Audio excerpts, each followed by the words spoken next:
నమస్కారం, అందరు ఎలా ఉన్నారు? ఇవాళ వచ్చేసి నేను నా పర్సనల్ ఎక్స్పీరియన్స్ ఆఫ్రికాకు వచ్చిన తర్వాత, పెళ్ళైన తర్వాత మా మదర్ ఇన్ లా ఇంకా నా మధ్యలో ఉన్న రిలేషన్ గురించి అయితే మాట్లాడతాను. నన్ను ఎలా వెల్కమ్ చేశారు, నాతో ఎలా బిహేవ్ చేశారు, నా ఛాలెంజెస్ వచ్చాయి, ఇంకా నా ట్రెడిషన్ ఇంకా నా కల్చర్స్ని యాక్సెప్ట్ చేసారా లేదా, అలాగే వాళ్ళ కల్చర్ వాళ్ళ ట్రెడిషన్ నాకు ఎలా అనిపించాయి, అదంతా నేను డీటెయిల్గా అయితే మాట్లాడతాను.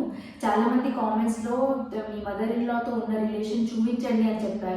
నా దగ్గర డిఫరెంట్ ఫొటోస్ ఉన్నాయండి. ఆ ఫొటోస్ మొత్తం ఇక్కడ పెడుతూ నేను డిఫరెంట్ ఒకేషన్స్ గురించి అయితే మాట్లాడతాను. ఇక్కడ మడగాస్కర్లో ఉంటున్నాం కదా, సో మా మదర్ ఇన్ లా అయితే మాతో ఉండట్లేదు. అలాగే నేను ఎప్పుడైనా మా హస్బెండ్ వాళ్ళ కంట్రీ ఐవరీ కోస్ట్కి వెళ్ళినప్పుడు మా మదర్ ఇన్ లాని ఇంట్రొడ్యూస్ చేస్తాను, అలాగే మాట్లాడేస్తాను కూడా చేస్తాను. సో ఈ వీడియో అయితే చాలా ఇంట్రెస్టింగ్గా ఉంటుంది. సో ఫస్ట్ అయితే ఈ వీడియోని లైక్ చేయండి, అలాగే మనం ఈ వీడియో అయితే స్టార్ట్ చేద్దాం. ఫస్ట్ టైం ఐవరీ కోస్ట్కి వచ్చినప్పుడు తనే నన్ను వెల్కమ్ చేయడానికి వచ్చారనమాట ఎయిర్పోర్ట్. ఎందుకు అంటే మా పెళ్ళి అప్పుడు తను రాలేదు, తనకి ఎయిర్ సిక్నెస్ తో డిస్టెన్స్ ట్రావెల్ చేయలేదన్నమాట, తనకి ఇయర్ ప్రాబ్లమ్. సో అందుకే రాలేదు. వాళ్ళ ఫ్యామిలీ రిప్రజెంటేటివ్ వాళ్ళ అంకల్స్ వాళ్ళు ఇచ్చారు, కానీ మా మదర్ ఇన్ లా అయితే రాలేదు. సో ఎప్పుడు మేము ఫోన్లోనే మాట్లాడుకున్నాము, ఫోటో చూసాము, కానీ ఎప్పుడు ఫేస్ టు ఫేస్ కలవలేదన్నమాట. సో పెళ్ళి అయిన తర్వాత నేను ఫస్ట్ టైం ఐవరీ కోస్ట్ వచ్చినప్పుడు తనే వచ్చేసి నన్ను వెల్కమ్ చేశారు. సో వెల్కమ్ చేసినప్పుడు ఒక బుకే తీసుకొచ్చారు.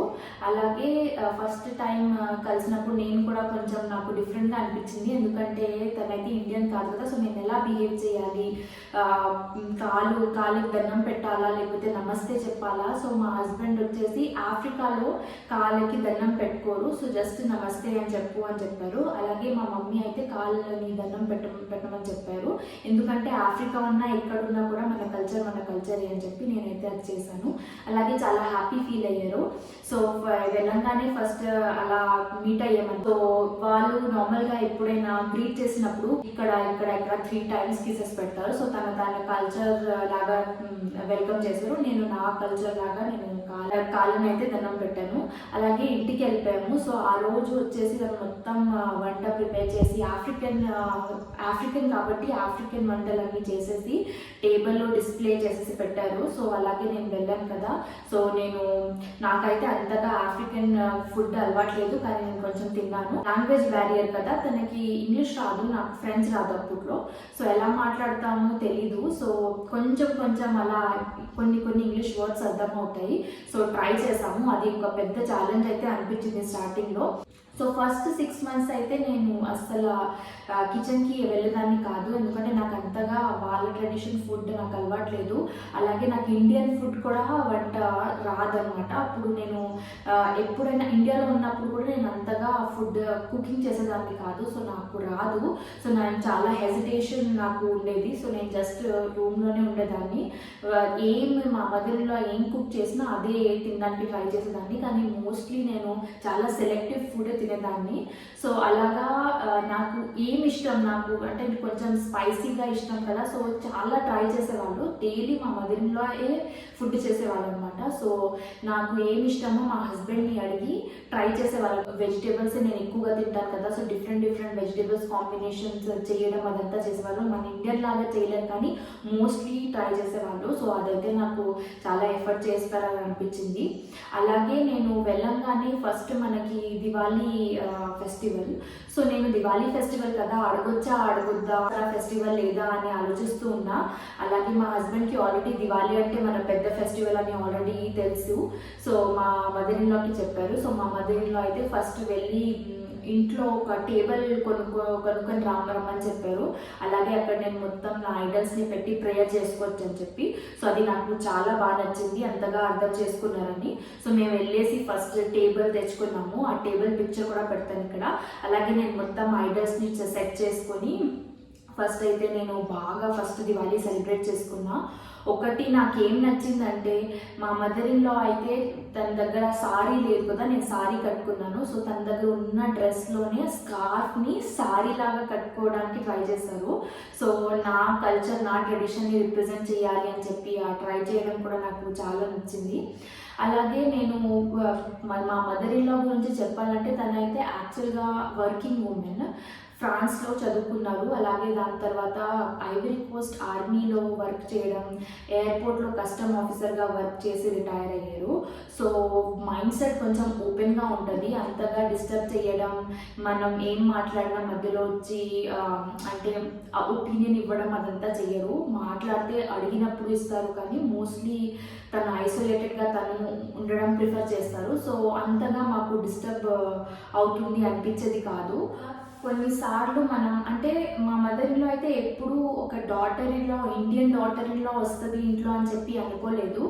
ఫ్రెంచ్ నాకు అర్థం అవ్వడం స్టార్ట్ అయింది కదా, సో అప్పుడు నాకు ఒక స్టోరీ చెప్పారు. ఆ స్టోరీ వచ్చేసి నేను చెప్పాను కదా, మా మదర్ ఇన్‌లా వచ్చేసి కస్టమ్ ఆఫీసర్.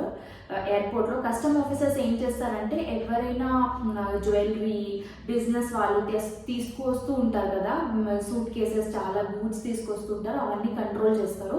ఒకవేళ దాంట్లో ఏమైనా ఇల్లీగల్ థింగ్స్ ఉన్నాయా, లేకపోతే ఎక్కువగా గోల్డ్ ఉంటే వాళ్ళని అంటే కంట్రోల్ చేయడం, రిసీప్ట్స్ అదంతా అడగడం అదంతా చేసేవాళ్ళు. సో హెడ్ కస్టమ్ ఆఫీసర్ కాబట్టి చాలా మంది బిజినెస్ వాళ్ళు అక్కడ నుంచి సైన్ తీసుకోవడం అదంతా చేసేవాళ్ళు. సో అక్కడే మనకున్న ఇండియన్స్ కూడా ఐవరీ కోస్ట్లో జ్యువెలరీ షాప్స్ అయితే ఉన్నాయి.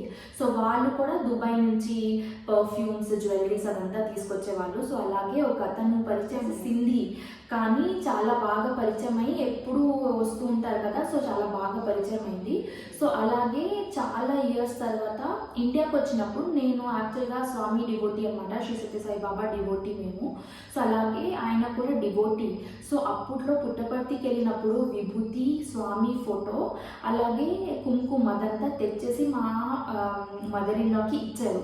సో మా మదర్ ఇన్‌లా అప్పటి నుంచి వాళ్ళ విలేజ్లో ఎప్పుడైతే ఫ్రెంచ్ అర్థం అవ్వడం నాకు స్టార్ట్ అయిందో అప్పుడు నేను విభూతి అనేది ఎక్కువగా పెట్టుకుంటూ ఉంటాను కదా, సో ఆ విభూతి చూసి నా దగ్గర కూడా ఇదే పౌడర్ ఉంది అని చెప్పారు. సో నాకు అర్థం కాలేదు ఎలా ఈ పౌడర్ ఉంది. సో నేను నెక్స్ట్ టైం ఎప్పుడైతే నేను విలేజ్కి వెళ్ళానో నాకు చూపించారు, ఇగో ఫోటో, ఇగో సేమ్ నువ్వు ప్రే చేసిన ఐడల్ ఫోటో నా దగ్గర ఉంది, అలాగే నా దగ్గర విభూతి కూడా ఉంది. నాకు ఒక ఫ్రెండ్ ఉండేవాళ్ళు, ఆయనే వచ్చేసి ఇచ్చారు. సో చూడు ఎంత కనెక్షన్ ఎలా ఉంటుంది చూడండి. ఏదో డిసీజ్ వచ్చి ఆయన చనిపోయారు, అయినా కూడా మా మదర్ ఇన్‌లా ఆ ఫోటో అలాగే పెట్టుకుంది విలేజ్లో. సో నేను వచ్చిన తర్వాత నేను అదే ఐడల్ని ప్రే చేయడం చూసి నన్ను ఈ స్టోరీ అయితే రిసైట్ చేశారు. సో నాకు ఎప్పుడైనా నేను డెస్టినీని చాలా డెస్టినీని చాలా నమ్ముతూ ఉంటాను. సో అలాగే నాకు అనిపించింది ప్రాబబ్లీ ఇదే కనెక్షన్ ఉండొచ్చు. ఈ ఆఫ్రికాలో ఆఫ్రికన్ మదర్ ఇన్‌లా అందరూ నా మదర్ ఇన్‌లా లాగా ఉండరండి. కొంతమంది చాలా స్ట్రిక్ట్ కూడా ఉంటారు, అంటే డాటర్ ఇన్‌లా వచ్చి మొత్తం ప్రిపేర్ చేయాలి, డాటర్ ఇన్‌లా అన్నీ చూసుకోవాలి, వంటలు అన్నీ చేయాలి, ఇంట్లో అన్ని పనులు కూడా చూసుకోవాలి, హస్బెండ్ అసలు కుకింగ్ చెయ్యొద్దు ఇంట్లో, అదంతా ఇన్‌లా అయితే అంతగా స్ట్రిక్ట్ కూడా ఉంటారు. నాకు చాలా మంది ఫ్రెండ్స్ కాబట్టి నేను చూసాను. అలాగే మా మదర్ ఇన్‌లా వచ్చేసి సింగిల్ పేరెంట్, తర్వాత బయట ఉండడం, ఇంకా ఎక్కువగా ఎక్స్పోజర్ ఉండే వల్ల చాలా కూల్గా ఉంటారు. అంతగా నేను వంట ఎందుకు చేయట్లేదు, నేను ఎందుకు పని చేయట్లేదు ఇంట్లో, మా హస్బెండ్ ఎందుకు కుకింగ్ చేస్తున్నారు అదంతా మధ్యలో వచ్చి మాట్లాడరు. మా లైఫ్ మేము ఎలా ఉంటాము అలానే వదిలేస్తాము, అదొకటి ప్లస్ పాయింటే. అలాగే ఒక ఇన్సిడెంట్ అయితే జరిగింది, అది నేను షేర్ చేసుకుంటున్నాను మీతో. ఇండియాలో నార్మల్గా మనం వంట చేసిన తర్వాత మోస్ట్లీ కొంతమంది మనం కింద మ్యాట్ వేసుకొని మనం అందరం కలిసి అన్నీ తెచ్చుకొని తింటాము. అలా ట్రెడిషనల్ వేలో మా ఇంట్లో కూడా మేము ఇంట్లో అలాగే తింటాము, అన్నీ మమ్మీ తెచ్చి టేబుల్లో పెట్టేస్తారు. అలాగే అంతగా డెకరేషన్ అనేది ఏముండదు, డైలీ మన ఫ్యామిలీయే కదా, మనం అంతగా డెకరేషన్ చేయడం అవసరం లేదు, జస్ట్ అన్నీ పెట్టేసి మనం సర్వ్ చేసుకోవడం, తినడం అలా చేస్తాం కదా. అదే నాకు అలవాటు అయిపోయి అక్కడ కూడా నేను వంట ఎప్పుడైనా చేసేసి అక్కడే పెట్టేసేదాన్ని. కానీ మా మదర్ ఇన్‌లాకి ఆ మాట అయితే ఫీల్ అయింది, ఎందుకంటే వాళ్ళ కల్చర్లో నాకు తెలీదు, అది నాకు తర్వాత తెలిసింది. వాళ్ళ కల్చర్లో డాటర్ ఇన్‌లా ఫుడ్ ప్రిపేర్ చేసిన తర్వాత టేబుల్ని మొత్తం డెకరేట్ చేయాలి. ఎలా డెకరేట్ చేయాలంటే మొత్తం టేబుల్ మ్యాట్, చిన్న చిన్న మ్యాట్స్ ఉంటాయి కదా ఇందులో అయితే మనం ప్లేట్ పెట్టి తింటాము, అలాగే కంపల్సరీగా ప్లేట్ ఉన్నది గ్లాస్ ప్లేటే, మనం స్టీల్ ప్లేట్, ఫైబర్ ప్లేట్ పెట్టొద్దు. సో గ్లాస్ ప్లేట్ పెట్టేసి అన్ని స్పూన్, నైఫ్, ఫోర్క్ అన్ని డెకరేట్ చేసి పెట్టి మొత్తం ఫుడ్ని డిస్ప్లే చేసి అందరినీ పిలిపించిన తర్వాత తినాలి.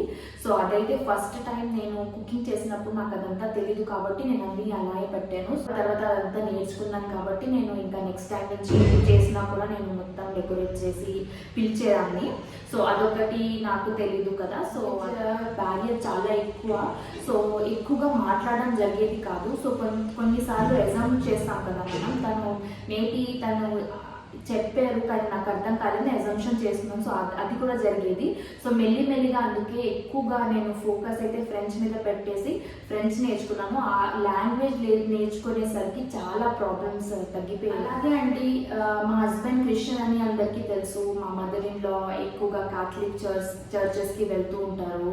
తనకి హిందూ ట్రెడిషన్ కల్చర్ అనేది ఏం తెలీదు. సో నేను రాగానే నాకు టేబుల్ అదంతా ఏం చేసి ఇచ్చారు కదా, సో నేను ప్రేయర్ చేసేదాన్ని. So as a matter of respect నేను ఎప్పుడు ప్రేయర్ చేసిన కూడా అతను వచ్చేసి ఇలా చేసేవాళ్ళు. అదైతే నాకు చాలా చాలా నేను టచ్ అయ్యాను అనమాట. ఎందుకంటే చాలా చాలా నాకు హ్యాపీ అనిపించింది. ఇంకా నేను చాలా టచ్ అయ్యాను, ఎందుకంటే నా ట్రెడిషన్ని అంతగా రెస్పెక్ట్ ఇవ్వడం నాకు చాలా నచ్చింది. మోస్ట్లీ నేను అంతగా ఎక్స్పెక్టే చేయలేదు. అంటే మా హస్బెండ్ వచ్చేసి ఫెస్టివల్ సెలబ్రేట్ చేస్తారు నాతో, నేను ప్రేయర్ చేసినప్పుడు నన్ను జాయిన్ అవుతారు. అలాగే మా మదర్ ఇన్ లా వచ్చేసి హ్యాండ్ ఫోల్డ్ చేసి దండం పెడతారు. అదంతా నేను ఎక్స్పెక్ట్ చేయలేదు. కానీ అదంతా అయ్యేసరికి కూడా నేను చాలా హ్యాపీ ఫీల్ అయ్యాను. లక్కీ అని చెప్పి. ఆఫ్రికాలో అండి మోస్ట్లీ ఇన్లాస్ అయితే వాళ్ళ సన్ ఇంకా డాటర్ ఇన్లాతో ఉండరు, ప్రిఫరే చేయరు. ఎందుకంటే ఎప్పుడైనా క్లాషెస్ వస్తాయి. అలాగే ఏజ్ డిఫరెన్స్ చాలా ఉండేసరికి మన జనరేషన్ మైండ్ సెట్ వాళ్ళ జనరేషన్ మైండ్ సెట్ చాలా డిఫరెంట్ ఉంటుంది. సో కామ్గా పీస్ఫుల్గా ఉండాలి అని చెప్పి వాళ్ళు వాళ్ళ ఇంట్లోనే ఉంటారు. సో మోస్ట్లీ రిటైర్మెంట్ ముందే అన్ని ప్లాన్ చేసేసుకొని వాళ్ళే సెట్ చేసుకుంటారు. సో అలా ఎప్పుడైనా విజిట్ చేస్తారు కానీ మాతోనే, అంటే మా ఇంట్లోనే ఉండడం ప్రిఫర్ అయితే మోస్ట్లీ చేయరు. సో అలాగే మా మదర్ ఇన్ లా కూడా విలేజ్లో ఉంటారు. మేము అక్కడ ఉన్నప్పుడు కూడా విలేజ్లో ఉండేవాళ్ళు. ఎప్పుడైనా ఫెస్టివల్ ఒకేషన్లో వచ్చేసి ఒక 2-3 వీక్స్ ఉండేసి మళ్ళీ వెళ్ళిపోయేవాళ్ళు. అలా ఉంటే కొంచెం పీస్ఫుల్గా కూడా ఉంటుంది అని చెప్పి. సో మోస్ట్లీ ఆఫ్రికాలో నేను చూసిన mother in laws, father in laws అందరూ అలాగే. లాస్ట్ టాపిక్ నేను చెప్తున్నానండి. మోస్ట్లీ నేను అంటే వీళ్ళు ఆఫ్రికన్స్ అయితే ఎవ్రీడే నాన్ వెజ్ తింటారు అని అందరికీ తెలుసు. కానీ ఎప్పుడైనా ఇంట్లో ప్రేయర్ ఉన్నప్పుడు నేను చెయ్యను కదా, మరి మన ఇంట్లో ఏమైనా పూజలు ఉన్నప్పుడు నేను చెయ్యను. సో ఆ రోజు జస్ట్ నా కల్చర్ని, నా ట్రెడిషన్ని రెస్పెక్ట్ ఇవ్వాలి అని చెప్పి ఆమె కూడా తినారనమాట. నేను చేసిన వంటలే తింటారు. అలాగే మన చేసిన వంటలు అన్నీ ఇష్టపడతారు. నేనేం చేసినా, నేనేం సర్వ్ చేసినా కూడా హ్యాపీగా తింటారు. ఎప్పుడు కూడా ఇది బాగాలేదు, నేను ఇది తినను అదంతా ఏం అనలేదు. నేను ఏం కుక్ చేసినా కూడా హ్యాపీగా తింటారు. ఆమె కూడా ఏం కుక్ చేసినా కూడా హ్యాపీగా నేను తింటాను. అలాగే అదంతా అయ్యేసరికి నేను చాలా కంఫర్టబుల్ అయితే ఫీల్ అయ్యాను. సో ఇదే అండి నా పర్సనల్ స్టోరీ నేను షేర్ చేసుకుందాం అనుకున్నాను. సో షేర్ చేసిన ఎప్పుడైనా నాకు ఆపర్చునిటీ దొరికినప్పుడు, నేను వెళ్ళినప్పుడు వాళ్ళ విలేజ్, మా మదర్ ఇన్ లాని కూడా ఇంట్రొడ్యూస్ చేస్తాను ఛానల్లో. సో ఈ వీడియో అయితే మీకు నచ్చింది అని అనుకుంటున్నాను. నచ్చినట్లయితే కంపల్సరీగా షేర్, లైక్, సబ్స్క్రైబ్, కామెంట్ అన్నీ చేయండి. త్వరలో కలుసుకుందాం నెక్స్ట్ వీడియోలో. Until then, good by.